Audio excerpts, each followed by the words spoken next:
Conte de fées en français. La bouilloire. Il y a très longtemps, un homme riche avait besoin d'une bouilloire et il voulait qu'elle soit assez sophistiquée pour convenir à son goût artistique pour les antiquités. Un jour, en passant devant une boutique, il remarqua une belle mais très vieille bouilloire qui semblait traîner dans un coin oublié du petit magasin. Ah, mon bon monsieur, combien coûte cette bouilloire? Pourquoi quelque chose d'aussi vieux? J'en ai d'autres bien meilleurs ici dans mon magasin. Non, celle-ci parle à mon cœur. Combien? J'en veux une ancienne. Elle coûte forcément moins que les autres, non? Le vendeur fut en fait ravi de se débarrasser de la vieille bouilloire. Il la céda au riche monsieur pour seulement 2 €. L'homme riche ramena la bouilloire chez lui et la fit nettoyer par son servant. Le servant partit s'en occuper et se mit à frotter minutieusement la bouilloire. Et pendant qu'il faisait cela... Oui, aïe! Vas-y doucement, s'il te plaît. Mais d'où vient ce son? Qui me parle? En un instant, la bouilloire se fit pousser 4 pattes poilues avec des pinces et une longue queue bien fournie. Il y a le diable là-dedans. Bonjour, je suis un tanuki. Tu peux dire que je suis un blaireau qui change de forme. Moi et les miens, on vit sous différentes formes. Moi, j'aime bien être une bouilloire. Tu veux bien être doux avec moi? Le pauvre servant fut pétrifié de terreur. C'est un mauvais rêve. C'est un cauchemar. Ah! Le tanuki suivit le servant jusque dans la maison de l'homme riche. Où est la bouilloire que j'ai achetée? Ah, la voilà. C'est un mauvais rêve. C'est un cauchemar. Mais où vas-tu? Et je voulais aussi du thé. Bon, je vais me le faire moi-même. Ainsi, l'homme alluma sa gazinière et attrapa la bouilloire, la remplit d'eau et la déposa sur le feu pour la faire bouillir.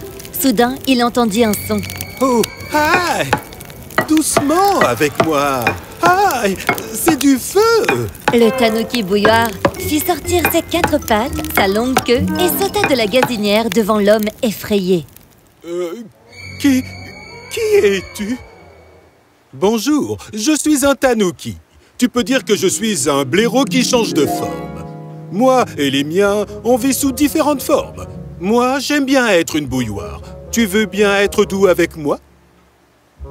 Ça doit être de la magie noire. Qu'est-ce que je dois faire? Soudain, ils entendirent du bruit. Vieille vaisselle. Donnez-moi votre vieille vaisselle. Vieille vaisselle. Donnez-moi votre vieille vaisselle. Si tu ne me veux pas, pourquoi ne me vends-tu pas cet homme? Le tanuki se transforma en une petite bouilloire inoffensive et innocente. L'homme l'attrapa et courut dehors avec. Mon bon monsieur, j'ai une vieille bouilloire pour vous. Waouh! Elle est pas mal celle-là. Merci. Prenez-la. Le marchand de rue aimait bien la bouilloire et la ramena chez lui. La nuit venue, il déposa la bouilloire près de son lit pour pouvoir la regarder dès son réveil. Mais tandis qu'il dormait, le tanuki reprit sa forme d'origine et sauta de la table pour explorer sa nouvelle maison. Il marcha au sol, sauta sur la table et sur la vaisselle stockée dans la maison. Il créa un sacré raffut qui réveilla le marchand. Qu'est-ce que c'est que ce bruit? Qu'est-ce que... Oh! Bonjour, je suis un tanuki. Tu peux dire que je suis un blaireau qui change de forme. Moi et les miens, on vit sous différentes formes. Moi, j'aime bien être une bouilloire. Tu veux bien être doux avec moi? Ou veux-tu que je continue de brûler? On t'a mis sur le feu? Oui. Oups, ça fait mal. Oh, ça a dû être terrible. Mais tu sais, c'est ce qu'on fait normalement avec une bouilloire. Ah bon? Je ne savais pas ça. S'il te plaît, ne me fais pas ça. S'il te plaît. Non, et je pense que je te préfère comme ça plutôt que comme une bouilloire. Ami? Ami.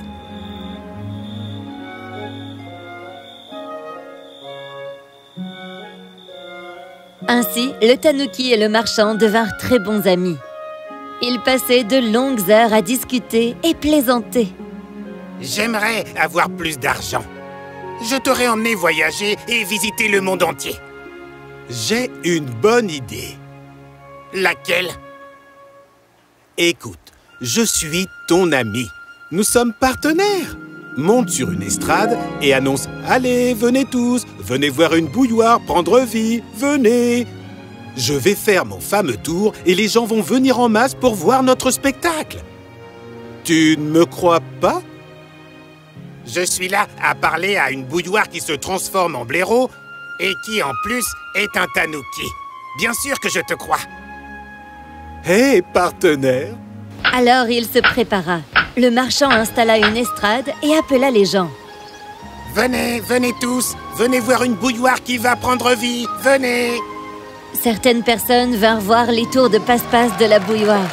Le mot finit par tourner et plus de monde accourut pour venir voir les spectacles. Le marchand était devenu célèbre dans tout le pays. Et quelques mois plus tard, le duo fit une représentation devant le roi également.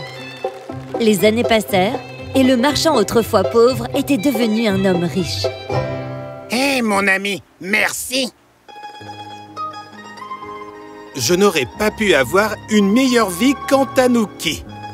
Maintenant, on a gagné plus d'argent que nécessaire. On n'a plus besoin de travailler. Et si on partait enfin voyager ensemble et visiter le monde, qu'en dis-tu? Non, mon ami. Tu peux me prendre si tu veux. Mais je ne pourrai pas vraiment venir. Je ne comprends pas. Qu'est-ce que tu essayes de me dire?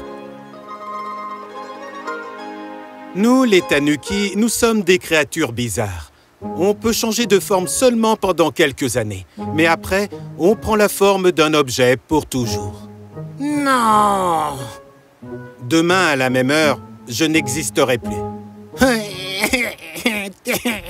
Tu vas me manquer, mon ami. Est-ce que je peux encore faire quelque chose pour toi? Quand je deviendrai une bouilloire pour toujours, offre-moi au temple de la ville. J'adorerais être là-bas pour servir les centaines de personnes qui viennent chaque jour. Une fois redevenue une bouilloire, les flammes des gazinières ne me tourmenteront plus. Ce fut la dernière fois que le tanuki parla. Il devint une bouilloire pour toujours. Pour tenir parole, le marchand emmena la bouilloire au temple et l'offrit aux moines qui s'y trouvaient. Et elle y est toujours aujourd'hui. L'inoffensive bouilloire qui fut un tanuki magique qui rendit riche un pauvre marchand. Le marchand offrit aussi la moitié de sa fortune pour aider les pauvres et les gens de la ville dans le besoin, et il consacra sa vie à aider les autres, tout comme le tanuki l'avait fait avec lui. Voilà comment est la vie. Tout ne dure qu'un temps. C'est à nous de décider si on veut passer sa vie à se plaindre de ce qu'on a perdu, ou bien si, comme le tanuki et le marchand, on veut rendre nos vies utiles et donner du sens en utilisant ce que l'on possède pour aider et servir les gens autour de nous.